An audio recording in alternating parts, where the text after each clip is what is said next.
Tout d'abord, un grand chazak à Menorah, toujours d'être fidèle au poste et de toujours proposer autant de shiurim que d'intervenants variés et de laisser la parole comme ça à tout le monde, c'est magnifique. Baruch Hashem, qu'Akadosh Baruch Hu vous donne les forces de continuer et davantage, Bezrat Hashem, avec plein de nouveaux projets pour cette année. Alors, le thème de ce soir, effectivement, c'est en corrélation avec la période du Homer dans laquelle on se trouve, donc cette période douloureuse, en même temps d'élévation, puisqu'on a quitté Pessah, on a quitté l'Égypte pour intégrer une nouvelle voie de servitude, celle de Dieu. Donc, on se dirige vers le Matan Torah et on compte comme un enfant pressé du cadeau qu'il va recevoir de son père. On attend ce jour impatiemment, donc on compte chaque jour, mais en même temps, paradoxalement, et c'est ce qui fait un petit peu toujours le juif, c'est ce paradoxe schizophrénique de ce dont on va parler ce soir, intransigeance face à tolérance.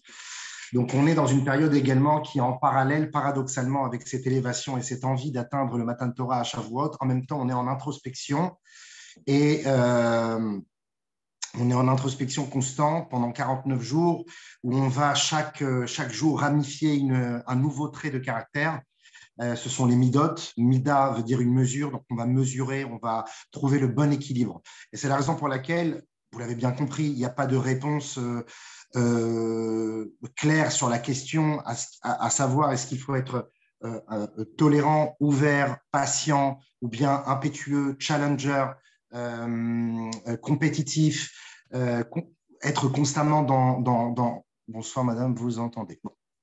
J'espère qu'on m'entend, être constamment dans l'évolution et dans l'élévation. Donc, en fait, ce n'est pas un choc des titans. On va essayer de trouver le juste milieu à travers les textes de la Torah, à travers les messages de nos maîtres, trouver le bon équilibre entre rigueur et douceur, entre légèreté et fermeté, et ceci au travers différents pôles, que cela soit dans notre quotidien, dans la vie de tous les jours, face à nos amis, face à nos connaissances, dans le travail, dans notre profession, lorsque on attend le meilleur de nos employés, lorsqu'on attend aussi le meilleur de soi-même, jusqu'à parfois mettre de côté des choses qui ont plus de valeur au nom de la réussite sociale et financière. On va parler également du chinour, de l'éducation de nos enfants. Donc, voilà, ne pas tomber dans le lâcher-prise, de constamment continuer à œuvrer pour leur éducation, ne pas baisser les bras malgré les difficultés d'aujourd'hui que l'on connaît tous, mais en même temps être aussi d'une certaine, on va dire, d'une certaine ouverture pour laisser la place à l'autre, pour laisser le temps à l'enfant, bien le juger, etc., d'en trouver le bon compromis. Et également dans le couple, que ce soit dans notre vie maritale, lorsque l'on se retrouve face à des situations un petit peu compliquées, quelle est la bonne réaction? Donc, on va essayer de voir tout cela au travers de grands personnages qui sont les emblèmes de ces deux mondes, celui de l'intransigeance et celui de la légèreté et de l'ouverture d'esprit. Je ne peux que citer les deux grands maîtres, Shammai et Hillel. Puisqu'on est dans cette période de Pirkei Avot où on va les citer de nombreuses fois dans le Maxime des Pères, ce livre qui nous prépare à la fête de Shavuot et qui nous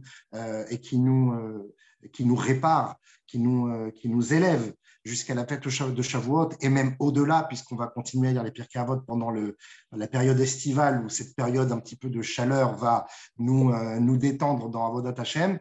Donc, on doit se renforcer. Donc, le Pirkei Avot, Milta de Chassiduta, tombe très bien.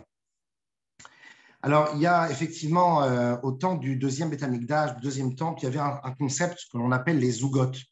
Les zougot, ce sont des couples qui ont duré 200 ans après la destruction du temple.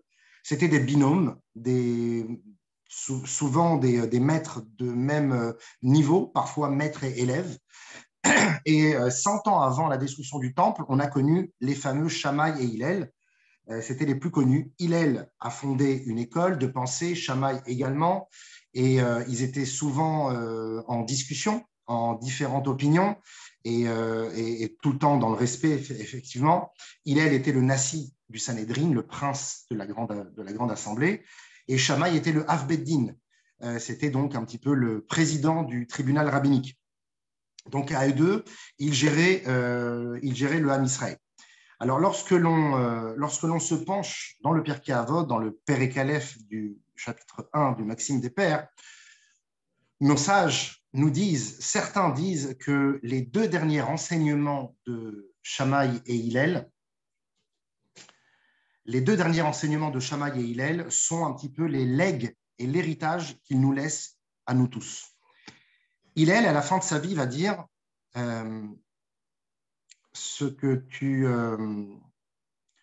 aimes ton prochain, sois ouvert à l'autre, fais partie des élèves de Aaron HaKohen, le frère de Moïse, qui aimait la paix, qui recherchait la paix, qui coursait la paix et qui rapprochait les gens de la Torah.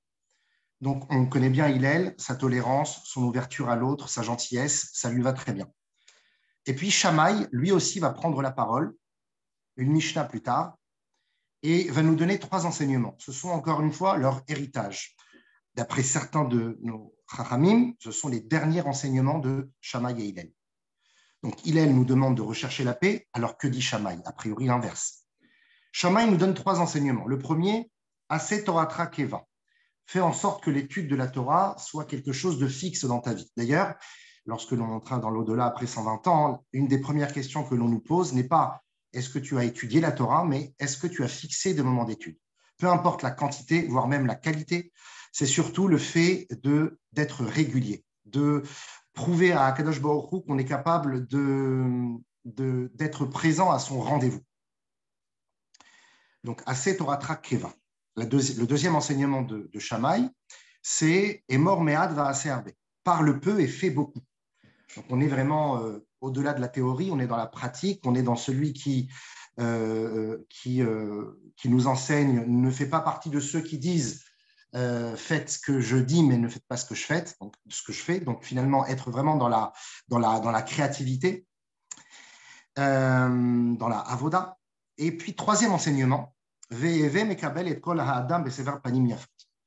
accueille tout homme avec un visage bienveillant.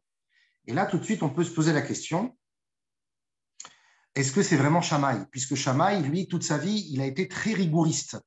On va le prouver dans un instant avec quelques événements qui lui sont arrivés dans sa vie.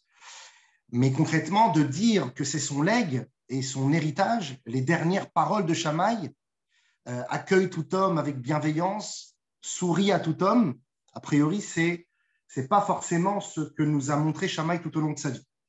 Alors, avant de rentrer dans le vif du sujet des questions que l'on va poser, Rabbi Israël Meir-Lo, dans son livre Yachel Israël, l'ancien grand rabbin d'Eretz Israël, qui d'ailleurs sera à Paris, je crois, les jours prochains, au Doc Pullman, il souligne ici que Shammai fait référence aux 3 piliers sur lesquels le monde tient. Torah, Avoda et Gmilut Hasadim. L'étude de la Torah, le service de Dieu par l'action ou par la prière, et enfin la bonté, le Gmilut Hasadim, c'est-à-dire le partage, l'ouverture à l'autre, et bien sûr la bienveillance et le don. Torah, Avoda et Gmilut Hasadim.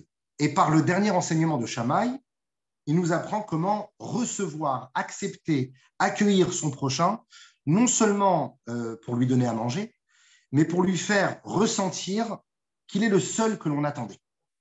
De lui faire comprendre qu'il est là et on va tout faire pour lui.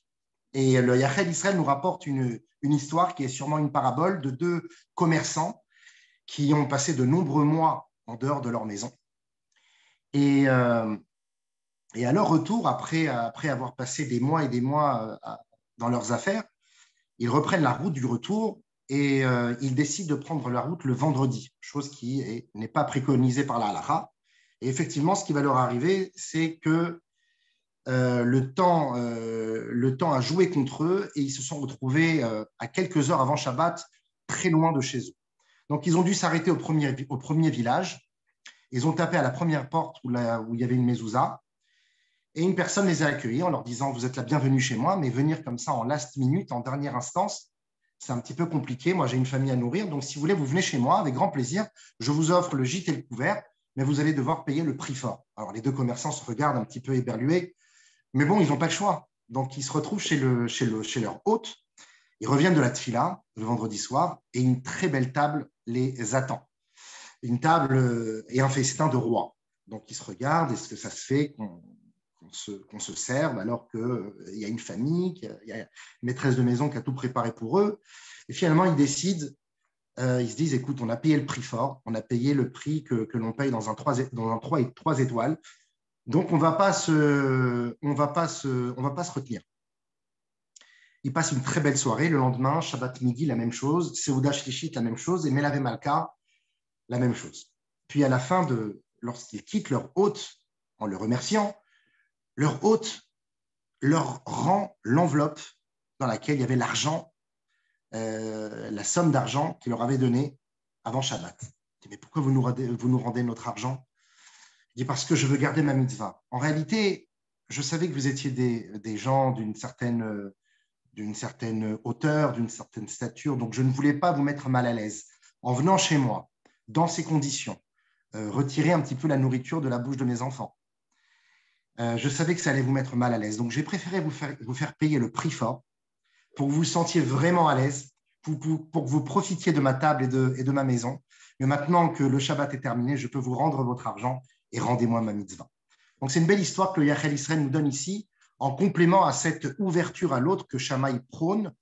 Le dernier commentaire de Shammai, accueille tout homme avec bienveillance. C'est cet accueil de cette hôte qui a été capable de tout mettre de côté, voire même sa dignité et le respect que l'on a envers lui pour l'accueil de ses invités. Et la boum, on ne comprend pas. A priori, est-ce que ça va avec Shammai, ça? Celui qui, a priori, est extrêmement rigoriste. Comme on l'a vu, il y a plusieurs histoires qui le prouvent dans la Gemara, dans la Masechet Shabbat, la Maïd Aleph, Amoud Aleph.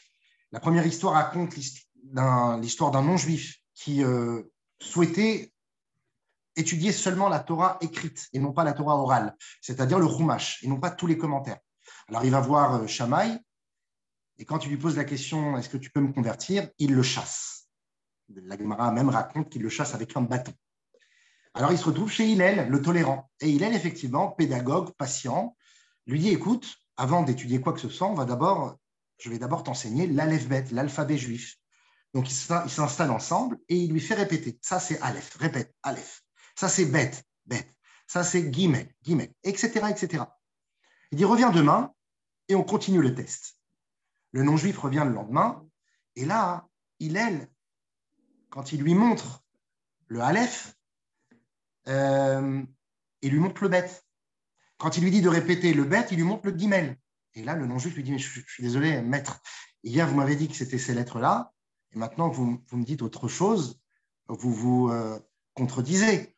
Alors, il dit, de la même manière que tu m'as cru hier, que ça, c'était le Aleph, et que ça, c'était le Bet.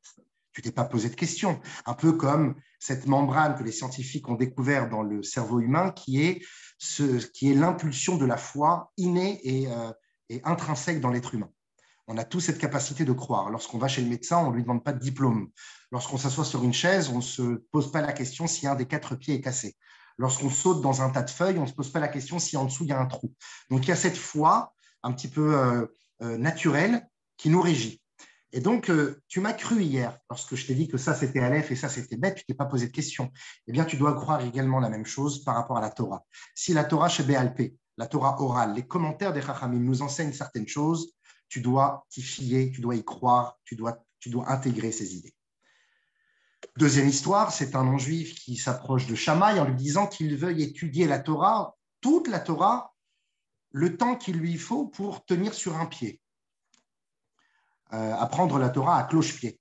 Shammai le renvoie encore une fois et le repousse. Alors il va voir Hillel, et Hillel lui dit, si tu veux apprendre la Torah en une seule idée, sache que ce qui t'est détestable ne le fait pas. Le reste n'est que commentaire, va et apprends. Et ainsi, grâce à cette ouverture et à cette bienveillance d'Hillel, ce non-juif a pu continuer son chemin. Troisième et dernière histoire que la Gemara nous raconte, un non-juif qui va voir Shammai, qui lui dit « Je suis passé à côté de la maison d'études et j'ai entendu qu'ils enseignaient les lois des Kohanim, ainsi que les habits merveilleux que le Kohen Gadol portait. Et je veux moi aussi les porter, je veux me convertir. » Shammai le repousse à nouveau. Alors il se retrouve chez Hillel. Et Hillel lui dit « Il n'y a pas de problème, étudie ce passage à propos des Kohanim. » Donc Hillel, il va étudier un passage sur les Kohanim où là-bas il est écrit « Ve'azar akarev yumat » le juif étranger au pontificat, c'est-à-dire au service des Kohanim, qui sert au Beth Amikdash alors que cela lui est interdit, il est condamné à mort. Donc, il a compris que si lui, un non-juif, qui n'est même pas encore converti, veuille porter les habits du Kohen Gadol, alors il sera aussi condamné à mort. Donc il a abandonné cette idée. La Gemara raconte que des années plus tard, ces trois non-juifs se sont véritablement convertis et se sont retrouvés des années plus tard ensemble et ils ont dit Shammai nous a repoussés des deux mains et Hillel nous a rapprochés de la Shrina. Donc, clôturer les enseignements de Shammai dans ce Perek Aleph de la Mishnah Tedvav du Pirkei Avot, en nous disant que le leg et l'héritage de Shammai à la fin de sa vie, c'est de nous dire accueille tout homme avec bienveillance, il y a quelque chose qui ne va pas, il y a une contradiction, ça sonne faux. Se chamailler, peut-être que ce chamailler en français vient du mot chamaille. De plus, nos Chachamim nous font remarquer qu'il n'est pas écrit là-bas dans le texte de la Mishnah. Il y a marqué donc Veheve mekabel et kol ha'adam besever panim yafot. Accueille tout homme avec bienveillance, mais plutôt ha'adam. Alors, c'est quoi ce he au début qui est un déterminant? Ce he au début fait référence à deux choses. La première, c'est accueille tout l'homme, c'est-à-dire ne prends pas seulement ce qui te convient chez une personne.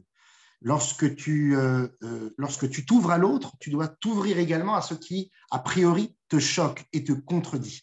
Parce que c'est ce qui te fera grandir. C'est la critique et la vie contradictoire. Et kol ha'adam, tout l'homme et tout ce qui régit cet homme, et non pas seulement les bonnes choses, a priori. Deuxième chose que nous enseignent nos sages, et kol ha'adam, le he déterminant ici, le he hayedia, fait référence même aux non-juifs. Donc, c'est-à-dire que Shammai, à la fin de sa vie, il nous donne un enseignement qui contredit le fait qu'il a repoussé ces non-juifs par 3 fois, dans les histoires qu'on a citées dans la Masechet Shabbat. A priori, à la fin de sa vie, il se contredit. Et là, on ne comprend pas.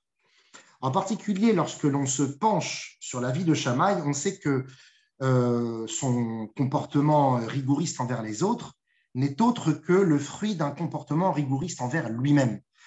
Il est avant tout très rigoureux, Shammai avec lui-même. D'ailleurs, la Gemara nous raconte que Shammai, tout au long de la semaine, il recherchait puisqu'il y a marqué dans la Torah, il y a marqué Zachor et Yom HaShabbat les Kadeshot. Souviens-toi du jour du Shabbat pour le sanctifier. Ce souvenir, nous disent nos Chachamim, c'est que tout au long de la semaine, lorsque l'on rencontre des belles choses, des beaux aliments, un beau bouquet de fleurs, alors on le garde pour le Shabbat, un bel habit. Alors Shammai a pratiqué cette loi à la lettre. Ce qu'il faisait, c'est que lorsqu'il avait acheté un jour un veau au marché, il l'avait gardé pour Shabbat, mais le lendemain, il a trouvé un animal encore plus beau. Donc, il a consommé le précédent et il a gardé l'autre pour Shabbat. Et il a fait ainsi par 3 fois tout au long de la semaine. Il a dû acheter 3 veaux pour ensuite garder le meilleur pour Shabbat, parce qu'il était très dur avec lui-même. Il était à fond, sans compromis dans la halakha. Deuxième histoire qu'on raconte à propos de Shammai et de son esprit rigoriste, c'est que la Gemara de Souka, la Mishnah de Souka, la Mishnah, le Perek Bet Mishnachet, nous raconte l'histoire de sa belle-fille qui avait mis au monde à Sukkot, mais comme une femme enceinte, dans les 30 jours, la femme qui a accouché dans les 30 jours, elle est encore appelée en danger, elle est Ptoura de Souka. De manière générale, une femme l'est aussi, mais dans la halakha, on ne va pas rentrer dans ce débat. Donc, concrètement, elle n'avait pas besoin de rester sous la Souka, surtout avec un temps un peu frais. Qu'est-ce qu'il a fait, Shammai? Il a fait un trou dans le toit de sa maison. Il a installé sa belle-fille avec le bébé sous le trou. Il y a mis du srach, vous savez, ces feuillages que l'on met au-dessus de la souka. Et ainsi, elle a pu consommer les plats de Sukkot sous la souka, mais dans la maison. Encore une fois, les idées extrêmes de Shammai. Une troisième histoire, à propos de Shammai. Shammai et ses amis se sont retrouvés dans un mariage et se sont posé la question de quel pied danser devant une kala. Ketzad meragdim lifnei hakala, c'est-à-dire lorsque l'on a un avis sur une kala, est-ce qu'on doit le dire au khatan? Si je pense qu'elle n'est pas convenable, si elle n'est pas assez jolie, est-ce que j'ai le droit d'en parler au khatan? Évidemment, les chachamim qui étaient avec Shammai lui ont dit kala na'a vechasuda, une kala, elle est toujours belle, elle est toujours splendide. Et Shammai, lui, était de l'avis de dire kala kemot shei. Oui, parce que la vérité est parfois tragique, mais la vérité, il n'y a pas de concession. C'est vrai que parfois le émettre, ça prend du temps, c'est compliqué Mais comme on sait, le Hémet, ce sont des lettres dans l'alphabet juif qui sont extrêmement séparées les unes des autres. Le Aleph au tout début, le Mem en plein milieu et le Tav de Hémet à la fin. Parce que finalement, pour arriver au Hémet, parfois, il faut vraiment de la rigueur, de la patience, de la régularité et surtout tenir dans ses convictions. Donc, Shammai, il n'avait pas peur un petit peu de choquer. Il était vraiment dans l'outrage parce qu'il était à 100% connecté à ses idées. Il n'était pas dans l'esprit de Echad Bépé ve Echad Balev. Je dis une chose, mais je ne la pense pas. Shammai vraiment exprimait ce qu'il ressentait. Il était sincère. Une sincérité parfois qui piquait, mais c'était de la sincérité. Alors que le sheker, le mensonge, ce sont des lettres qui se suivent. Le shin, le kouf et le resh, ce sont des lettres juxtaposées dans l'alphabet, parce que le mensonge, c'est accessible, c'est délicieux, c'est rapide, mais c'est dangereux. En tout cas, on voit que Shammai, c'est vraiment l'inverse de ce qu'il nous laisse comme héritage à la fin de sa vie en nous disant « accueille tout homme avec bienveillance, sois ouvert aux autres, partage ». Excuse-moi Shammai, mais a priori, ce que tu nous as montré tout au long de ta vie, c'est contradictoire avec cet enseignement et cet héritage que tu nous lègues. Petite parenthèse à propos de Hillel, puisqu'on n'a pas parlé assez de Hillel, mais très rapidement, le Samad Echaye, il pose une question à propos de Hillel assez intéressante, puisqu'on dit que Hillel, c'est l'ouverture à l'autre, c'est le chesed, c'est la bonté, c'est la gentillesse, la bienveillance, la patience. Mais pourtant, on a l'impression que Hillel, finalement, joue avec la vérité. Lorsqu'il dit aux non-juifs, prenons l'histoire, la deuxième histoire que l'on a racontée à propos de ce non-juif qui disait enseigne-moi toute la Torah le temps qu'il me faille tenir sur un pied. Prenons cette histoire, on ne va pas parler des autres. Hillel lui dit quoi? Déjà, il lui dit si tu veux apprendre toute la Torah, si tu veux connaître toute la Torah, si tu veux résumer toute la Torah, ce qui t'est détestable, ne le fais pas à l'autre. C'est toute la Torah. Deuxièmement, le reste n'est que commentaire. Donc, la Torah commente cette mitzvah du respect de l'autre. Hein. On est en pleine période de Sfirat HaOmer où les élèves de Rabbi Akiva manquaient de respect, non pas de méchanceté, mais de respect, de laisser la place à l'autre, de laisser le temps à l'autre de finir son propos l'un à l'autre. Et c'est pour ça que Rabbi Akiva en a été fort détruit, fort touché, parce que lui, il prenait le Havat Israël, il disait que c'est le principe le plus fondamental de la Torah. Zeklal Gadol Batorah.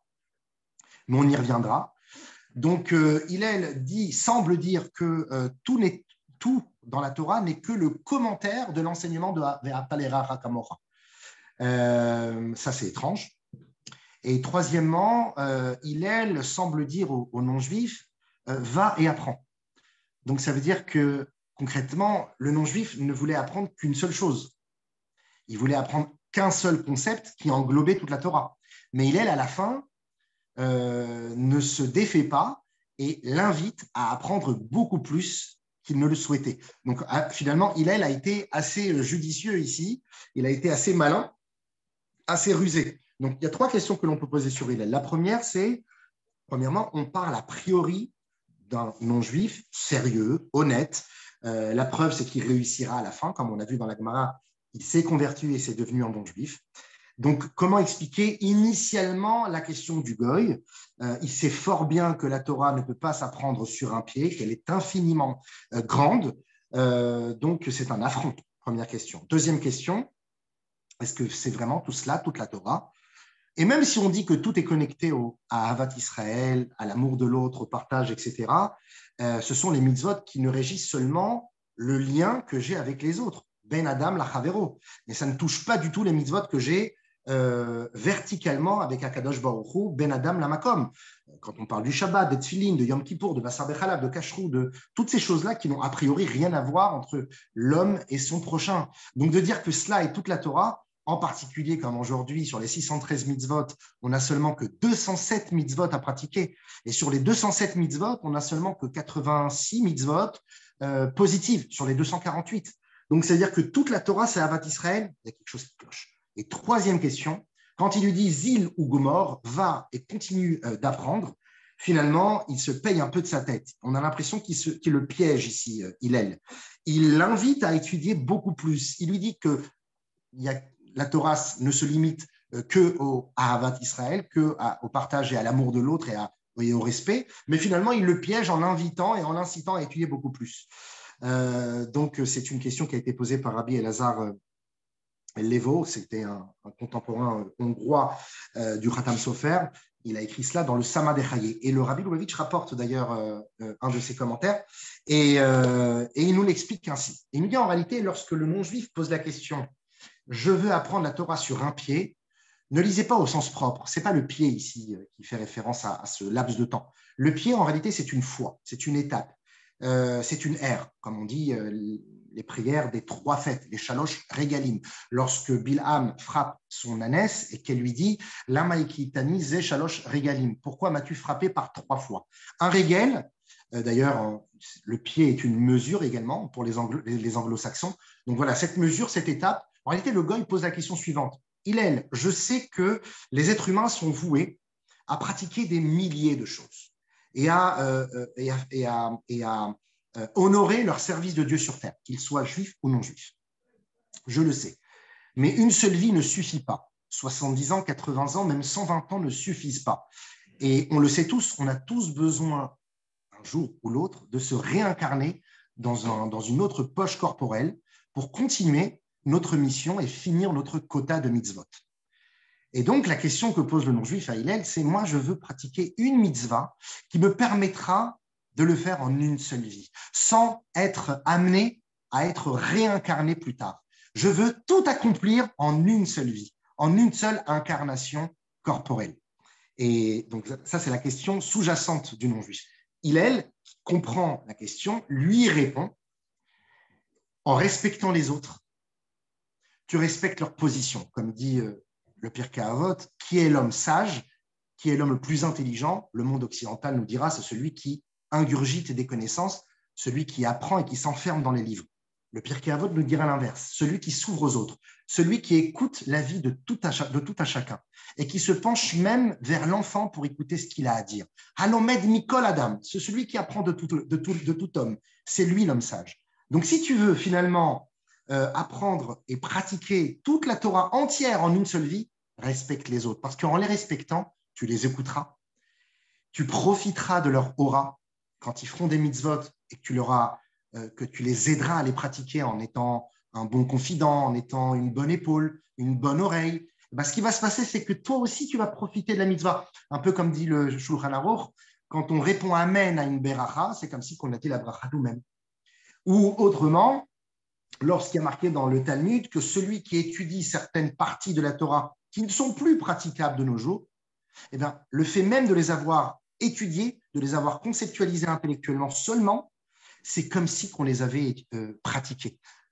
Tout celui qui étudie les korbanot, par exemple, les sacrifices au temple, celui qui les étudie, ben, c'est comme si il les avait accomplis, malgré que le temple n'est plus, avec la vie du Matthieu Bekar Mamash.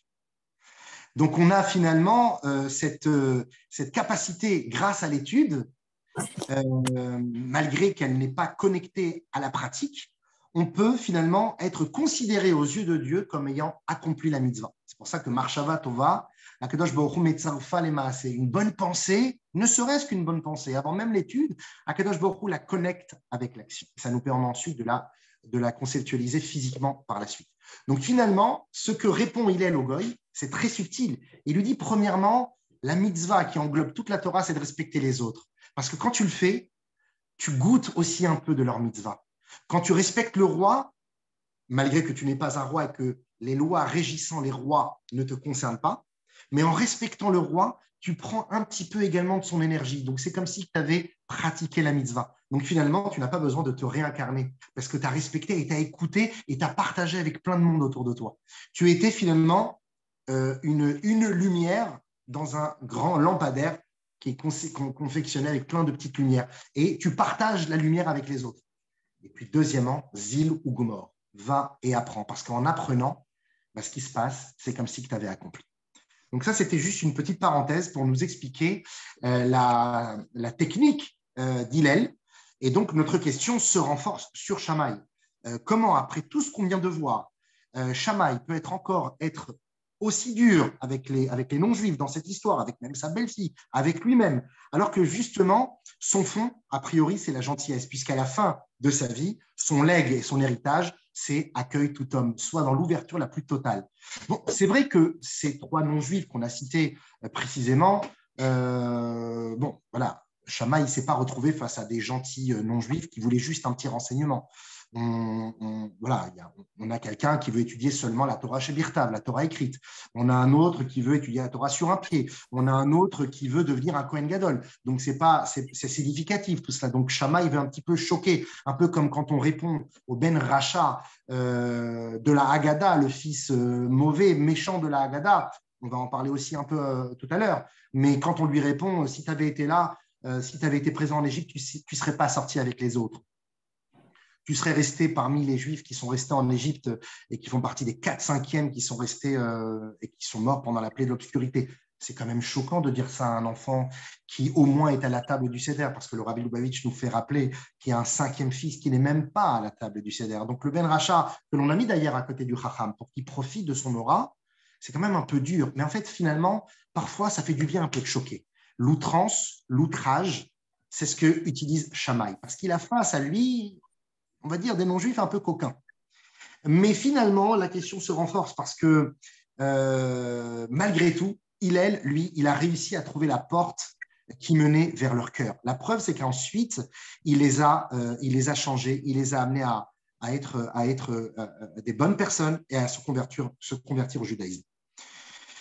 Donc, comment est-ce possible qu'on remet le César de la tolérance, le trophée de la bienveillance et de la bien-pensance, on le remet à qui? À Shammai. A priori, c'est inconcevable. Bon, en réalité,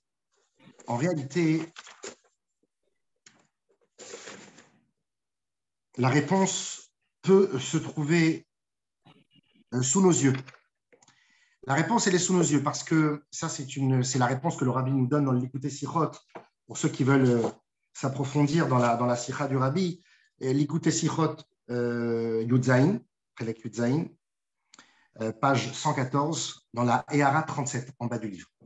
Donc le Rabbi répond à ce propos et il nous dit que la réponse se trouve devant nos yeux. Regardez, normalement, dans tout le Talmud, les propos de Shammai sont toujours cités en premier. Pourquoi? Parce que d'après le Ritba, dans Iruvin et Gimel, il nous explique que Hillel était tellement altruiste qu'il laissait toujours parler Shammai avant lui. Voire même, il prenait la parole en disant « Voici ce que mon collègue Shammai dit ». Donc en fait, finalement, dans le Talmud, dans l'intégralité du Talmud, les paroles de Shammai sont toujours citées avant les paroles d'Hillel. Parce que Shammai avait préséance, parce que Hillel l'honorait tout le temps. Et c'est la seule et unique fois dans notre Mishnah, qui est le point culminant de notre question, dans notre Mishnah qu'on a cité, où Shammai nous dit accueille tout homme avec bienveillance, cette Mishnah est la seule dans tout le Talmud où justement les paroles d'Hillel sont citées avant celles de Shammai. Et le Rabbi de Lubavitch explique que ici, en réalité, Shammai, un peu à la fin de sa vie, comme un homme qui a roulé sa bosse, comme quelqu'un qui a su apprendre de l'expérience de la vie, et ses cheveux blancs l'attestent, il a dû se résigner à accepter la voie de Hillel. C'est-à-dire qu'en réalité, le chemin de Shammai était bon, mais la finalité et l'objectif, c'est Hillel. Et c'est alors, ça ne veut pas dire que Shammai est le mauvais flic, comme on dit, et Hillel, c'est le gentil flic. Non. On va expliquer tout cela, parce que le monde fonctionne de deux manières. Il y a le chesed, ce que l'on appelle la bonté, mais c'est l'expansion, c'est le partage, c'est l'ouverture, c'est la confiance également que j'ai envers les autres, c'est le rapprochement des êtres et des contraires. On a la gvura. J'entends le bruit d'un micro, ça me dérange un petit peu, si quelqu'un peut couper, s'il vous plaît, merci. On a la gvura. La gvura, c'est l'antithèse. La gvura, c'est la concentration. Quand on dit gvura, on a l'impression de parler de méchanceté, de rigueur seulement, avec un visage aigri. Mais la gvura vient du mot gibor, donc c'est une force, c'est un héroïsme, c'est d'aller au bout de ses convictions. C'est la concentration, c'est parfois la méfiance de dérailler. C'est la fermeture à certaines choses qu'on ne veut pas accepter dans nos maisons et dans nos vies. C'est la rigueur, c'est l'éloignement. Et donc, ça donne deux sortes de personnalités, le chesed et la gvura. On a le chesed, c'est un petit peu le sociable, celui qui est bien dans ses baskets, là où il est. Et puis, la gvura, c'est un peu l'associable. c'est celui qui se trouve constamment en désaccord avec la société, qui a toujours quelque chose à redire sur son environnement. Mais en réalité, un juif, un homme doit vivre avec ces deux idées, avec le chesed et avec la voura, avec la tolérance et la fermeture, avec l'exigence et avec la tolérance. On a finalement cette idée-là, on le retrouve chez Abraham et Yitzhak Avinu. Abraham était le chesed, Yitzhak était la voura, et puis on a eu l'osmose des deux qui a donné naissance aux tribus, et c'était Yaakov Avinu. Est-ce que vous pouvez couper le micro, s'il vous plaît? Il y a quelqu'un qui a un micro ouvert, ça dérange un petit peu. Il y a des bruits de fond. Merci beaucoup. Donc, on a besoin des deux. C'est-à-dire que d'un côté, on doit aller de l'avant, on doit être toujours positif, on doit être constructif, on doit être lumineux, on doit être ouvert à l'autre, mais en même temps, il faut savoir aussi se retenir. Il faut savoir tourner sa langue dans sa bouche 7 fois avant de parler. Il faut faire attention où on met les pieds. Il faut faire attention qu'est-ce qu'on fait rentrer dans nos maisons. Il faut faire attention à ce que l'on regarde, parce que les yeux sont la porte de l'âme, la porte du cœur. L'œil voit, le cœur désire et l'action est parfois irréversible. Donc, c'est pour ça qu'il faut savoir où mettre les pieds et ça, c'est un peu la gvoura. Et donc, voilà, comme Abraham et Yitzhak, l'un s'ouvre au Haravim et l'autre ne supporte pas sortir, il s'enferme dans sa tente, Yitzhak pendant des années et ensuite, il a même des difficultés à comprendre la présence de cette belle fille à la maison qui faisait de la Avodah Zarah. Mais d'un autre côté, Yitzhak, à la fin de sa vie, on voit qu'il se résigne lui aussi. Parce que Yitzhak, qui a la rigueur et qui a brisé de la pierre tout au long de sa vie pour briser la terre, pour creuser, oui, voilà, les chevaux, voilà, si quelqu'un peut lui dire. Yitzhak, toute sa vie, a brisé des pierres. Mais pourquoi il brisait des pierres? Il brisait des pierres pour aller trouver de l'eau. Et l'eau, justement, c'est ce qui coule de source. C'est ce dont tout le monde a besoin. L'eau, c'est la vie. L'eau, c'est la vitalité. L'eau, c'est la Torah.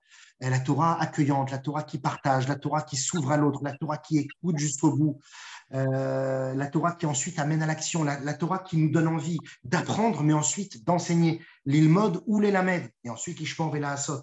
Donc finalement, Yitzhak, qui a toute sa vie été renfermé sur lui-même, qui a brisé des pierres, c'était pour aller trouver de l'eau, c'était pour aller faire jaillir l'eau et ensuite abreuver les gens qui en avaient besoin, jusqu'à aller même dans l'extrême et à la fin de sa vie, à l'encontre de sa femme Rivka, qui a une vision beaucoup plus rigoriste, puisque les femmes sont d'extérieur chesed, ont cette douceur, cette fragilité, cette sensibilité, mais à l'intérieur sont d'une grande rigueur. C'est pour ça qu'elles arrivent à gérer des dizaines de choses tout au long de la journée. C'est pour ça qu'elles arrivent à se contenir. C'est pour ça qu'elles ont un yetzer hara assez particulier par rapport à celui des hommes.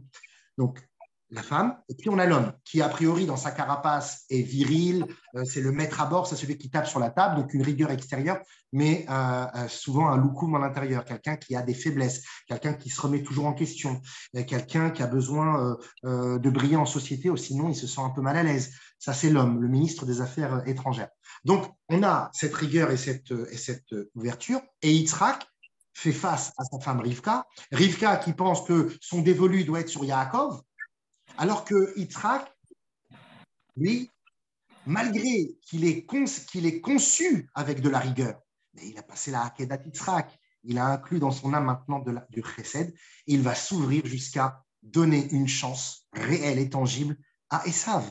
Esav, père de Amalek, père de Édom, père de l'Occident, père de l'empire latin dans lequel on se trouve aujourd'hui, destructeur du deuxième temple.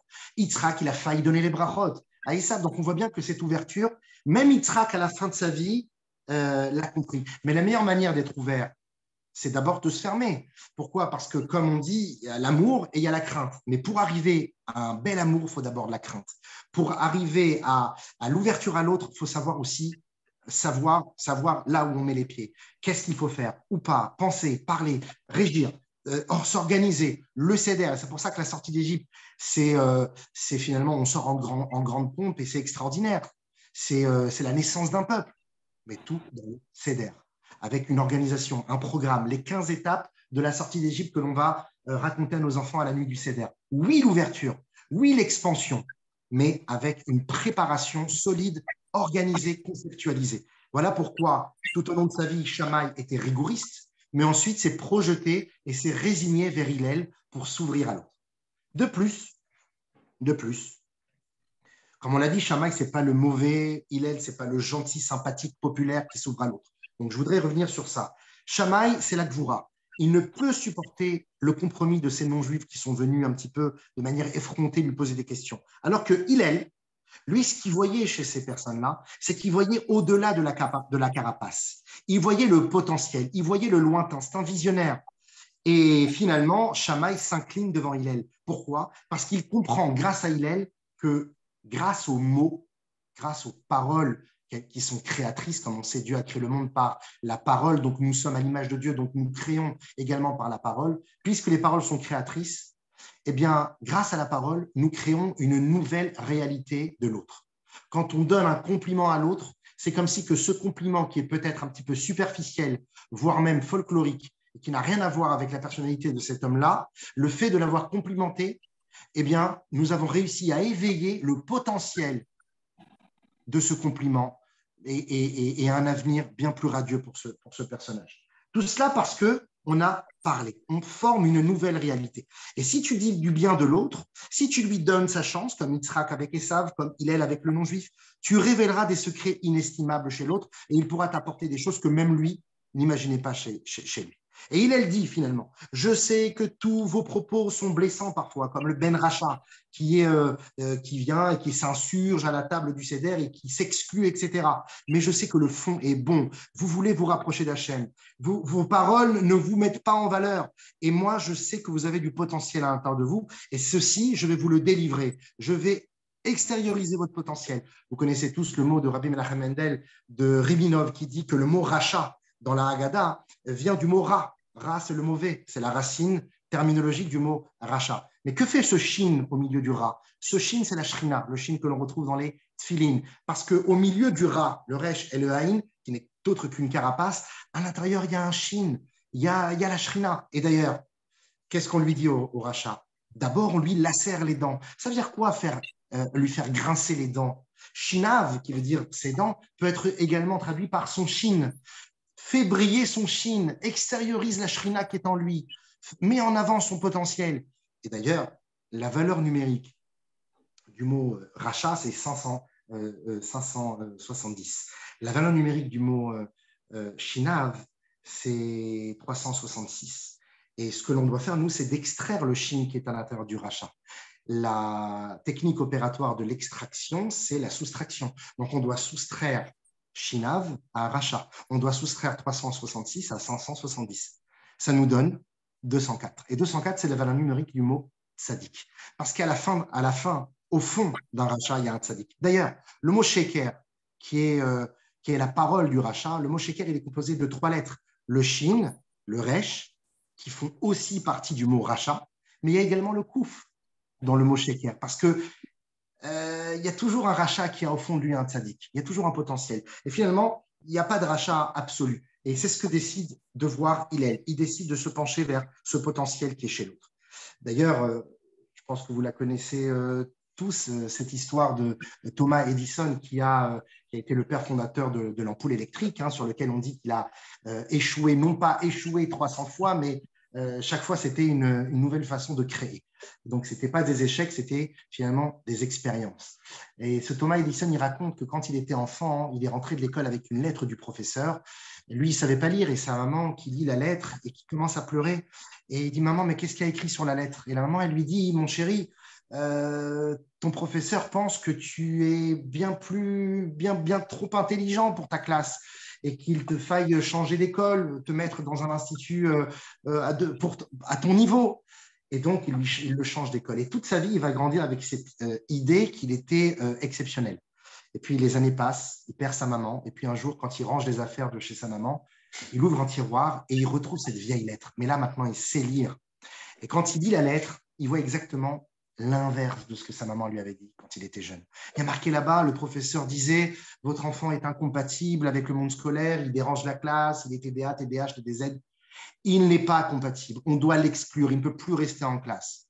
Sauf que si sa mère lui avait parlé ainsi, Thomas Edison ne serait pas devenu Thomas Edison. Il dit que s'il est devenu Thomas Edison, c'est grâce à sa mère qui a parfois peut-être changé la vérité, mais qui a donné une nouvelle forme à la réalité. Certes, la vérité, elle est tranchante. La vérité est tragique. Mais on peut donner une autre réalité à la vérité. On peut transformer, on peut l'agencer, on peut l'aiguiller et on peut surtout la faire fleurir, cette vérité. Les mots sont blessants. On peut dire des messages, on peut faire passer un ordre, un concept à nos enfants, à nos employés, à nos épouses, évidemment. Mais tout ça, ça doit toujours passer par des mots intelligents, des mots de diplomatie, des mots, des mots convaincants. Comme disait Albert Einstein, pour lui, la sagesse, autant que la folie, pour lui, c'était le fait de répéter plusieurs fois les mêmes choses alors qu'on voit bien que ça n'aboutit à rien. Hein, celui qui ouvre la poignée alors qu'il voit qu'il ne marche pas. Il faut prendre la clé et ouvrir la porte. Mais au-delà de ça, il disait que pour lui, l'intelligence, c'était le vocabulaire. C'était les mots. Parce que les mots, les milim, et c'est pour ça que toute la Torah est régie par des mots. Par les mots de nos sages, par les mots de la tfila, par les mots des télim, par les mots que l'on cite. Quand on fait un télim en France et qu'on a une kavana forte, on ne s'imagine pas, mais c'est possible qu'à ce moment-là, il y a un soldat en Israël qui se baisse pour faire ses lacets et une balle qui siffle au-dessus de sa tête. Ça, on ne le saura jamais. On sait qu'aujourd'hui, par exemple, comme Masaru Emoto qui a conceptualisé l'idée que par la parole, on était capable d'interagir avec les molécules d'eau. Je ne veux pas rentrer dedans, c'est un peu trop long, mais je vous invite à découvrir ceci sur Internet. Masaru Emoto, très intéressant. En parlant positivement, on crée des cristaux d'eau positifs et l'inverse. Donc finalement, la parole est créatrice et ça, c'est très, très important. D'ailleurs, le Rabbi Lubavitch, il élucide une question du Maharal de Prague, son ancêtre. En général, vous savez, la Torah est avare en compliments. Et on trouve rarement de grandes louanges sur les êtres humains et encore moins sur les tzadikim. Bon, il y a un cas hors du commun, c'est Moshe Rabbeinu, mais le dernier livre dans lequel il a cité les paroles de Dieu, que Moshe Rabbeinu était l'être le plus humble sur la terre, c'est Moshe Rabbeinu qui l'a écrit concrètement. Mais sinon, de manière générale, il n'y a pas de compliments. Le seul à qui on donne des compliments dans la Torah et par 2 fois, et que l'on appelle tzaddik, eh bien, c'est Noach. Noach n'était pas tzaddik d'après un avis. Il y a Rabbi Yochanan et Resh Lakish. Rabbi Yochanan disait, quand on dit dans la Torah qu'il était tzaddik en sa génération, eh bien, cela veut dire que s'il avait vécu dans la génération de Avraham Avinu, par exemple, il ne serait considéré comme rien. Donc, il est tzaddik seulement dans sa génération. Et Resh Lakish, par contre, lui dit l'inverse. Il dit, dans sa génération, dans ses générations, Bédorotav, cela inclut également qu'à plus forte raison le serait-il dans d'autres générations telles que celle d'Abraham. Donc, il y a 2 avis ici, Rabbi Yochanan et Resh Lakish. D'ailleurs, c'est intéressant de remarquer que Rabbi Yochanan était un homme très rigoriste également dans sa vie. Il venait d'une famille de nobles, de bourgeois juifs plongés dans la Torah et les mitzvot, alors que Resh Lakish, lui, c'est un Baal Teshuvah. Il a grandi effectivement dans les écoles juives, mais ensuite est devenu un brigand des chemins. Et pourtant, bon, grâce à la Teshuvah, grâce à son beau-frère Rabbi Yochanan, il a pu revenir à la Torah. Et donc, Resh Lakish, finalement, il a une vision beaucoup plus tolérante parce qu'il sait ce que veut dire être dans un monde obscur, être face à la difficulté, être face et confronté à une génération dépravée comme celle de Noach. Donc, il le juge favorablement. On juge souvent les autres en fonction de comment on se juge soi-même. C'est ça qui est intéressant également. Bon, finalement, qu'est-ce qui s'est passé avec ce fameux Noach? Il est le seul dans la Torah qu'on appelle tzaddik. Même Yosef, dans la liturgie, certes, on l'appelle tzaddik, mais c'est seulement par analogie. Pourquoi? Parce qu'il y a marqué dans le prophète Amos, Al-Mircham bekesef tzaddik ve'evion ba'avur na'alaim. Resh Lakish, tout à fait, était devenu un gladiateur et aussi un bandit des chemins. Et donc, ce prophète Amos nous dit que on vendit un esclave tzaddik et pauvre pour s'acheter des chaussures. On parle des frères de Yosef qui vendent Yosef. Donc là-bas, il y a une sorte d'allusion que Yosef est appelé tzaddik. Mais il n'y a pas marqué Yosef à tzaddik. Le seul dans la Torah où il y a marqué qu'il est tzaddik textuellement, c'est Noach. Et par 2 fois, dans 2 psukim différents. Ish tzaddik tamim maya bedorotav. Et ensuite, Raïti otra ki otra, Raïti tzaddik badorazé. Il n'est que toi que j'ai vu tzaddik dans ta génération. Mais comment expliquer cela? Comment expliquer que la Torah qui est avare en compliments va complimenter Noach alors que d'après un avis, comme on a dit Rabbi Yochanan, n'était pas de ceux qui pensaient que Noach était véritablement un tzaddik? Réponse du Rabbi, Les grandes louanges ont été données sur Noach, non pas parce qu'il était tzaddik, mais pour l'inviter à le devenir. En fait, comme les mots, comme on a dit tout à l'heure, les mots de Hillel sont transformateurs, les mots sont régisseurs, les mots sont créateurs, il veut transformer Noach en tzaddik. Akadosh Baruch Hu lui donne un peu comme un enfant à qui on dit, avant qu'il parte à l'école le matin, quand il claque la porte, on lui dit, mon fils, je sais que tu vas y arriver parce que j'ai confiance en toi. Même si à la fin, il va peut-être faire des bêtises ou il ne va pas ramener forcément des bonnes notes, mais ça martèle dans son cerveau qu'on a confiance en lui et qu'on compte sur lui, qu'on lui donne une responsabilité, on le dénomme et on le nomme quelqu'un dans cet univers. On lui donne sa place, même si à la fin, il ne la prend pas toujours sa place, mais nous, on lui a donné. Donc en réalité, ne pas présenter la réalité, ne pas la présenter, mais plutôt d'en créer une nouvelle, par des mots positifs, par des mots d'encouragement. Et c'est seulement grâce à cela qu'il a pu tenir bon dans sa génération, une génération aussi dépravée que la sienne, qui était celle de Noach. Voilà pourquoi on peut même dire, d'après le rabbi de Lubavitch, voilà pourquoi on peut même dire que les deux avis, celui de Rabbi Yochanan et celui de Resh Lakish, ne se contredisent pas totalement. Regardez comment c'est intelligent. Le rabbi explique en disant que ceux qui le jugent positivement, donc Resh Lakish en l'occurrence, qui jugent Noach positivement en disant qu'il était tzaddik dans sa génération, mais également au-delà, eh bien, il dit que c'est grâce à cet encouragement que ça a pu lui donner la force de devenir tzaddik dans cette génération. Et d'après l'autre avis, Rabbi Yochanan, qui lui pensait que dans une autre génération, il aurait été considéré comme rien, bien tout simplement parce que dans une autre génération comme celle d'Abraham, écoutez bien ce que dit le Rabbi, dans une autre génération comme celle d'Abraham, on ne lui aurait pas donné autant de compliments parce qu'on aurait pensé qu'il doit marcher comme tout le monde. On n'a pas fait de grands compliments sur Abraham. Pourquoi j'en ferai aussi sur Noach? Parce que mon fils, il fait partie de 30 élèves en classe. Pourquoi serait-il différent? Eh bien non. Le fait qu'on lui a fait un compliment, c'est pour ça qu'il est devenu fort. Et dans une autre génération, on ne lui aurait pas fait de compliment, certes, et donc il n'aurait pas été aussi fort. Donc c'est très subtil. D'ailleurs, un jour, un professeur sort de sa classe en grande colère avec un enfant qui le prend par la main et il l'amène chez le directeur en disant cet enfant ne me laisse pas faire le cours, je le renvoie. Et le directeur lui a dit c'est simple, tu peux aussi, toi, professeur, rentrer chez toi, ranger tes affaires, tu ne travailles plus chez nous, tu n'as plus besoin de travailler chez nous. Je ne comprends pas, j'ai encore 29 élèves qui m'attendent sur les 30. Il dit, oui, mais chaque élève que je t'ai confié, tu dois le considérer comme s'il était le seul en classe. Donc, si tu fais sortir cet élève-là, c'est que tu fais sortir toute la classe. Bon, je sais, c'est dans l'absolu. Hein. Moi, en tant que professeur, je sais que c'est parfois des concepts qui sont difficiles. J'aime à rappeler cette histoire de ce monsieur qui avait passé une nuit difficile, qui était très fatigué, arrivé en classe le matin. Il avait écrit en grand sur son bureau, « Ils ne sont pas responsables », parce qu'il savait que tout au long de la journée, il était irritable. Et donc, on allait l'irriter, parce que souvent, quand on est irrité, c'est parce qu'on est irritable, ou si on n'aurait pas été irrité. Donc, il sait que si on allait l'embêter, c'est parce qu'il était lui-même stressé ce matin-là. Donc, il a marqué en grand sur son bureau, ils ne sont pas responsables. Donc, on voit finalement que le fait de donner une chance, le fait de montrer à l'enfant, de montrer à son conjoint, de montrer à son employé, dans la vie de tous les jours, dans notre relation avec les autres, d'être un petit peu comme celui qui offre des chances. Non seulement, premièrement, vous prenez à ce moment-là la responsabilité d'être le donneur, d'être le partageur, celui qui va finalement être le meneur de la situation. Donc déjà, vous prenez une place de responsabilité qui est noble. Et en plus de cela, vous permettez à l'autre qui ne se faisait plus confiance de se faire confiance pour que vous puissiez ensuite, à votre tour, lui faire confiance. Je finirai par un dernier point pour clôturer cette idée.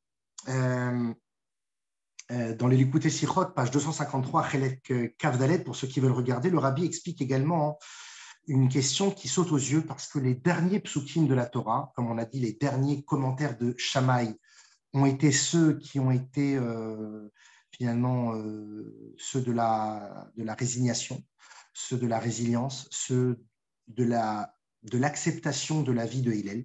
Tout au long de ma vie, j'étais rigoriste et je ne regrette rien, mais je sais qu'à la finalité, c'est la douceur, c'est les mots, c'est la gentillesse, c'est l'accueil de l'autre, etc. Donc, on doit toujours passer par une rigueur qui ensuite amène une certaine douceur. Donc, de la même manière que Shammai l'a été, on voit que Moshe Rabbeinu, lui aussi, à la fin de sa vie, il nous laisse un héritage. Et dans les derniers psukim de la Torah, quand il fait ses adieux au peuple juif, Moshe Rabbeinu, il dit « Velo kam navi od be'Israël que Moshe ». Il n'y a pas eu autre prophète dans le peuple juif, autant que Moshe. Dans les autres nations, il y en a eu d'autres, comme Bilam, par exemple. Mais pourtant, à la fin, il y a une tache d'encre qui se déverse sur la feuille blanche et qui, finalement, fait une entorse sur ces louanges et sur ces belles paroles d'adieu de Moshe Rabbeinu, puisque Moshe Rabbeinu affirme à la fin de sa vie qu'il n'a pas atteint le niveau de popularité de son frère. Et le niveau auquel les gens aimaient Aaron était au-delà de toute attente. Et Moshe Rabbeinu, un petit peu, le regarde avec une certaine jalousie, une envie positive, une kinat sofrim, et il dit, mon frère, lui, on l'a pleuré 30 jours, mais c'est tout Israël qui l'a pleuré. Ve'yivku et Aaron shloshim yom kol bet Israël. Et Rachid dit sur place, les femmes et les hommes, les enfants, tout le monde, puisqu'on sait que Aaron reliait des couples qui s'étaient disputés. Il allait voir Réhouven en lui disant, tu sais, Shimon, il veut faire la paix, malgré que Shimon n'avait rien dit. Il allait voir Shimon en disant, tu sais, Réhouven, il veut faire la paix, alors qu'il n'avait rien dit non plus. Et ensuite, il se retrouvait, il faisait la paix. C'est quoi, c'est un mensonge? Il se moque de qui ici? Non, en réalité, Aaron était capable de créer une nouvelle, non, excusez-moi, pas de créer une nouvelle personnalité, mais de faire découvrir à ces gens-là qu'au fond d'eux, ils continuaient à s'aimer. C'était juste la carapace qui bloquait leur relation. Donc Aaron n'était pas dans le mensonge, il était dans le dévoilement, il était dans la révélation. C'est pour ça qu'on dit Moutar Leshanot, Shalom. Il est permis de transformer un peu des paroles, de les enjoliver pour le Shalom. Parce que Shalom, c'est le nom d'Akadosh Baruch Hu. Et sur terre, Akadosh Baruch Hu, il veut tout, il ne veut pas plus que le Shalom. Et c'est très important. D'ailleurs, Ve'ahavta le'racha kamocha, Ani Hashem, la paracha de la semaine dernière. Tu aimeras ton prochain comme toi-même. Je suis Dieu. Pourquoi je suis Dieu? Si tu veux que je sois Dieu, aime ton prochain comme toi-même. D'ailleurs, Ve'ahavta le'racha kamocha, Ani Hashem, valeur numérique de tous ces mots, 907. De toutes ces lettres, 907. La même valeur numérique exacte de Ve'ahavta et Hashem Elokecha. Tu aimeras ton Dieu de tout ton cœur. Parce que un jour, l'Admour Hazaken, le Baal HaTanya, fondateur du Chassidim Chabad, auteur du Tanya et du Shulchan Aruch, il était entouré avec ses amis, les autres rabbins chassidiques de l'époque, dans un train, et ils discutaient ensemble. Alors, c'est une autre histoire que je voulais vous raconter en réalité, c'est avec l'Admour Hamtzaï, mais en réalité, la question est plus simple. La question est la suivante. Qu'est-ce qui prévaut, l'amour de Dieu ou l'amour de l'autre? L'amour de Dieu, c'est parfois subjectif. Il y a des gens qui sont capables, il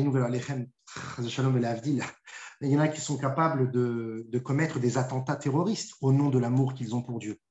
Donc en réalité, l'amour de Dieu, c'est parfois un petit peu dans tous les sens. Alors que l'amour de l'homme, c'est quelque chose de beaucoup plus difficile. Ça demande des sacrifices, de se mettre de côté. Parce que quand on aime Dieu à sa façon, c'est nous qui existons le plus. Alors que quand on aime l'autre, c'est un peu comme Osé Shalom Bemorma, on fait 3 pas en arrière pour laisser le Shalom arriver. Donc, aimer l'autre, alors nous dit le Morazaken, le Baal HaTanya ou l'Admour Hamtzaï, je ne sais plus qui dit ça, mais aimer l'autre, c'est quoi? C'est être.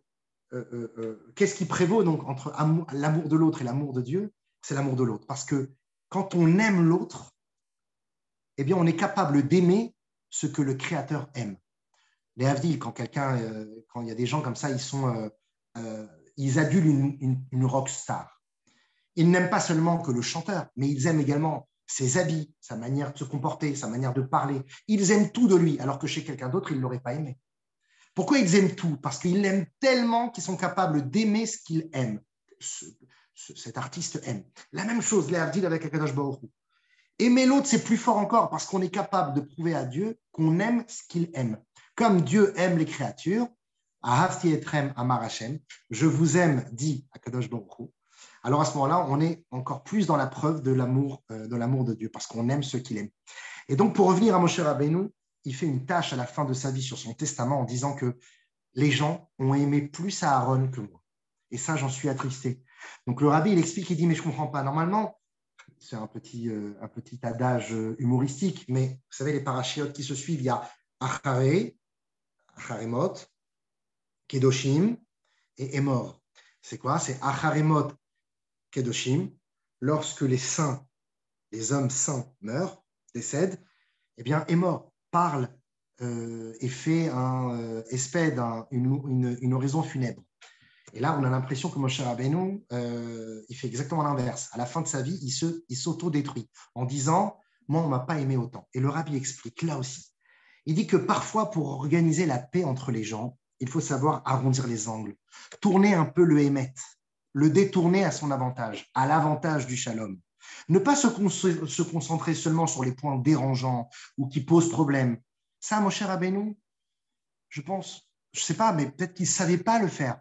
Peut-être qu'il ne pouvait pas le faire. Il ne concevait pas ça parce que Moshe émet, Vetorato émet. Moshe Rabbeinu, c'est l'expression physique sur terre de la Torah. Et la Torah est vérité. Et la vérité, il n'y a pas de concession.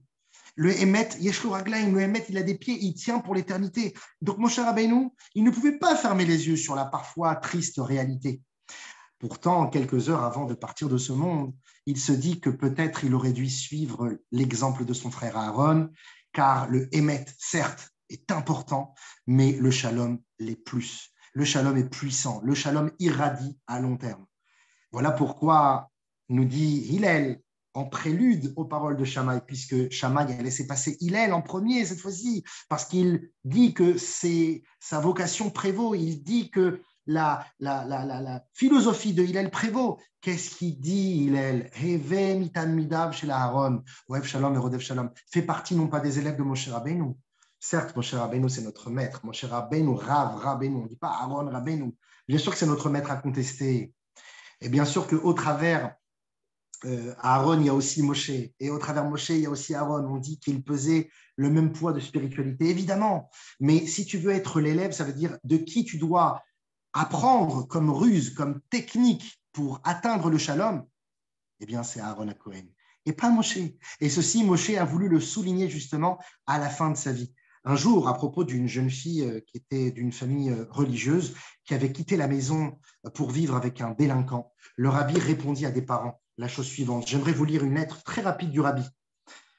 Alpi katava, nir'e shelet ata en be'echoltam la'asot leshinui hamatzav benogia lebita tirche. D'après ce que vous m'écrivez, madame, je vois, je confirme qu'actuellement, il n'est pas possible de créer une nouvelle situation par rapport à votre fille. Vous êtes en difficulté, certes. La seule chose que je vous conseille, dit le rabbi, est la chose suivante.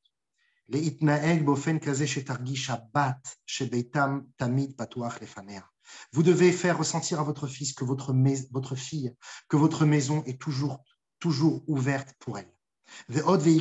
Et encore plus essentiellement, de pouvoir l'aider même dans ses sujets personnels, dans ses problèmes qui ne vous concernent pas, des problèmes que vous n'auriez jamais imaginés en tant que parent, parce qu'aujourd'hui, ce sont des problèmes dans lesquels elle se mit toute seule. A priori, vous devriez prendre du recul pour elle. Eh bien non, vous devez l'aider, vous devez l'accompagner. Et une autre idée également, c'est à propos d'un échec scolaire ou disciplinaire d'un enfant, le rabbi a invité des parents ou les professeurs à transformer l'image négative que l'enfant avait sur lui-même. D'ailleurs, un jour, un professeur avait dit au rabbi, je ne comprends pas, avec cet enfant, je ne sais pas comment faire. Le rabbi lui avait dit, tu dois l'aimer. Et tu dois l'aimer encore plus que les autres. Mais comment ça se fait? Il lui dit, parce que celui-ci, tu dois l'aimer plus que les autres, parce que ceux avant toi, les professeurs avant toi ne l'ont pas aimé suffisamment. Donc, tu dois l'aimer doublement. Alors, je vais vous lire cette lettre du rabbi. Le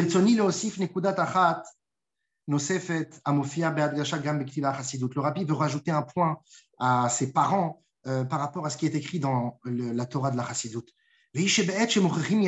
Lorsque on réprimande des enfants, à la hora et à la morée, les Isaël shelo leorer bayeled trusha shel choseronim o yeush chalila. Il dit le moré ou le parent doit faire attention de ne jamais éveiller chez l'enfant un sentiment de manque de confiance que l'on a en lui et lui envers lui, ou bien un sentiment d'abandon, un sentiment de désespoir, car il y a pire que la faute, il y a le désespoir. Beminim acherot, en d'autres termes, dit le rabbi,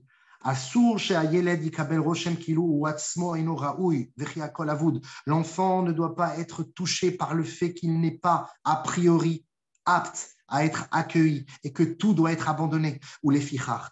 ou yachol lehamshich la'asot kechol ha'oleh al rucho, parce que si c'est ainsi, s'il pense ainsi de lui, il va tout abandonner et il va faire ce qu'il veut et le matzav, la situation va s'empirer. Lehefer, dit le rabbi, bien au contraire.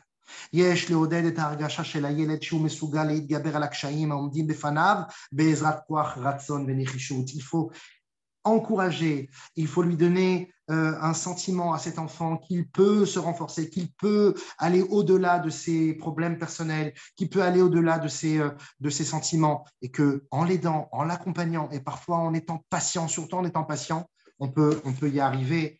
Et à la fin, Baruch Hashem, il y a toujours des choses positives qui se passent. Je terminerai par une anecdote à propos d'un homme qui s'appelait Chaim Cohen. Chaim Cohen, c'était le président du tribunal en Israël, c'était un grand procureur, non, juge, président des juges d'Israël. C'était quelqu'un qui n'était pas du tout dans Torah et Mitzvot, et d'ailleurs, il a voyagé jusqu'à Chypre pour se marier là-bas parce qu'il ne désirait pas se marier religieusement. Ça lui a valu beaucoup de critiques dans le monde religieux, beaucoup de gens l'ont repoussé. Puis un jour, il est parti à New York pour un voyage avec un ami, et cet ami, on va l'appeler Yaakov, lui dit « Tu sais, aujourd'hui, c'est Simchat Torah. Ça te dit qu'on va faire un tour chez les chapeautés barbus à New York, à Brooklyn, chez le Rabbi Lubavitch ?»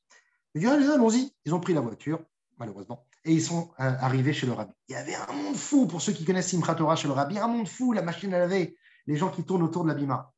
Et puis, les gens ont remarqué que c'était Chaim Cohen qui était venu, il était connu. Et le gabaï de la synagogue a fait semblant de ne pas le voir. C'est quand même un petit peu malaisant qu'il soit présent.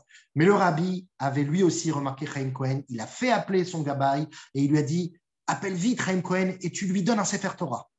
Ils ont donné un Sefer Torah à Chaim Cohen, ils l'ont mis au milieu de la danse et le rabbi a dansé avec lui. Enfin, il l'a accompagné, il l'a encouragé à danser 20, 30, 45 minutes. Une akafa, on appelle une akafa, une danse qui a duré énormément de temps, bien plus que la normale, jusqu'à que Chaim Cohen, il était peur de fatigue. Et des années plus tard, le Rav Yoel Kahn, qui était donc celui qui écrivait, qui rédigeait les commentaires du Rabbi qui avaient été prononcés le Shabbat, donc un grand de la Chassidut, un grand du chassidisme Chabad, Rav Yoel Kahn avait posé la question à ce Yaakov. En disant, dis-moi Yaakov, il vient plus Chaim Cohen, ton copain? Excusez-moi, c'est pas ça. Rav Yoel Kahn s'était posé la question, pourquoi Yaakov ne venait plus à la synagogue, l'ami de Chaim Cohen. Et on lui a fait dire que depuis cette histoire avec les Hakafot, Yaakov ne voulait plus venir à la synagogue parce qu'il avait vu ce qui était devenu maintenant Chaim Cohen et il n'avait pas envie que ça lui arrive aussi. En fait, il avait vu que Chaim Cohen avait sûrement changé d'état d'esprit, avait évolué. C'était peut-être remis à fréquenter les synagogues et à se rattacher à la religion. Et lui, il avait peur de cela, lui, Yaakov, donc il ne voulait pas revenir chez le Rabbi Lubavitch. Vous savez, comme on l'a dit au début du cours, Ahavti etrem amar Hashem. Akadosh Baruch Hu dit « Je vous aime ». Il est marqué dans Malachi, dans le prophète Malachi, Akadosh Baruch Hu nous dit « Je vous aime ». Et cet amour-là, on le retrouve beaucoup dans la Torah. On le retrouve même chez Moshe Rabbeinu. Moshe Rabbeinu sur lequel on dit qu'il était l'homme le plus humble et pourtant il se met en colère contre ce frère Aaron. Vaiktsof Moshe al-Bnei Aaron. Moshe Rabbeinu s'est mis en colère. Mais nos Chachamim nous disent, même dans sa colère, c'était une fausse colère. C'était une fausse rigueur. C'est un peu comme Shammai qui fait semblant d'être rigoriste, mais en réalité, dans le fond, il n'y a que du bon à l'intérieur. Comme un parent qui reprend ses enfants et qui lui dit non, tu ne pourras pas manger de bonbons. Mais l'enfant, il ne comprend pas tout de suite. Mais il sait qu'avec le temps et les années, il comprend que c'était pour lui éviter des caries. Vous savez, quand Moshe Rabbeinu il dit au fils de Aaron, et il les gronde, il leur dit Madoua lo achaltem et achatat bimkom hakodesh. Pourquoi vous n'avez pas mangé le korban à l'endroit saint que j'avais prévu? Il les gronde, mais il ne se met pas en colère. La preuve en est lo achaltem, c'est avec lo achaltem et achatat bimkom hakodesh. Alors Madoua même, on va prendre les lettres initiales, Madoua même lo achaltem lamed aleph et achatat aleph he Bimkom HaKodesh, à l'endroit de la sainteté, Bet même. Ça fait en tout, quand vous lisez les lettres les unes après les autres, Malé Ahava, plein d'amour. C'est pour ça que également, lorsque Moshe Rabbeinu se met en colère contre les Meraglim, il dit Al Tashret Amecha, ne détruis pas ce peuple, Asher Hotzeta Bekochacha Agadol, que tu as fait sortir avec cette grande force. Asher hotzeta bechochacha hagadol, Asher c'est Aleph, hotzeta c'est He, bechochacha c'est Bet, hagadol c'est He. C'est encore une fois Ahava, l'amour. Ahavti etchem amar Hashem. Et c'est pour ça qu'il y a marqué également dans le Michelet, qui est Asher yehav Hashem yochiach. C'est celui qu'Hashem réprimande qu'il aime. Ou ke'av et ben yirtze, comme un père qui reproche à son fils parce qu'il l'aime, il veut le meilleur pour lui. Et c'est pour ça qu'à Yom Kippour, où on efface toutes nos fautes, où on nous donne cette possibilité de nous racheter, il y a marqué quoi dans Zecharia? Il y a marqué ou mashti et avon haaretzai beyom echad. En un seul jour, on est capable d'effacer nos fautes. Haaretz he, ha'i he, beyom bet echad alef. Ça fait encore une fois ahava. Et à la fin des temps, où, comme on dit, les douleurs de l'enfantement, où le monde aujourd'hui ne va plus, c'est l'obscurité, c'est les guerres, c'est les douleurs, ou comme il y a marqué dans le Chumash Dvarim, Vekarata etrem araa beacharit hayamim, il va arriver pour vous des choses difficiles, des choses dures et mauvaises, Shalom, à la fin des temps. Mais etrem, haraa beacharit hayamim, ça fait encore une fois les initiales de Ahava. Etrem Aleph, Haraa He, Be'acharit Bet et Hayamim He. Parce que le fond du fond, même si parfois c'est douloureux, Akadosh Baruch Hu ne veut que du bien pour nous. Donc même si parfois on est un peu rigoureux, et il faut être intransigeant, il faut être compétitif, il faut être challenger, il faut vouloir le meilleur pour nos enfants. Il ne faut pas de laxisme, il ne faut pas de lâcher prise, mais en même temps, il faut de la sérénité, il faut de la grandeur, il faut prendre parfois un petit peu de décollage, de la hauteur, prendre les choses pas trop à cœur, savoir que en fonction des situations, on va se réadapter, toujours avec une pointe d'humour. C'est très important l'humour, avec de l'amour, avec de l'accueil. Parce que même Shammai, à la fin de sa vie, il l'a compris et il s'est résigné pour aller rejoindre Hillel. Et c'est ce legs qu'il nous laisse. Le fameux Shammai, celui qui est appelé l'homme de la rigueur, qui a compris que finalement, même si le chemin, c'est l'intransigeance, mais l'objectif, c'est la tolérance. Voilà, merci beaucoup. Désolé d'avoir été un peu long, je crois que je n'ai pas vu le temps passer. 21h20. Donc, merci infiniment, Rav. Non, c'était pas trop long, c'était parfait. Merci Hazak, infiniment. à une prochaine D'ailleurs, vous fois. avez reçu des messages. D'accord, Je d'accord. ne sais pas Alors, si vous les lisez. alors il faut la suite, c'est qu'il faut que je réponde aux questions, c'est ça? Non, bah, là, pour l'instant, vous n'avez pas de questions. Vous avez que des beaux messages. Mais si quelqu'un veut poser des questions, normalement, tous les micros ils peuvent être ouverts, hein. Chacun peut Merci. ouvrir son micro. Merci pour vos messages. Merci beaucoup. Voilà, celui qui veut, celle ou celui qui veut prendre la parole, je vous en prie. Sinon,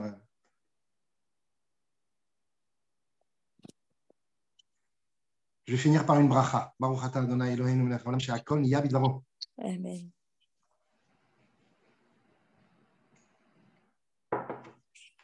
Bonsoir à toutes et tous. Merci beaucoup. Bonsoir. Bonsoir.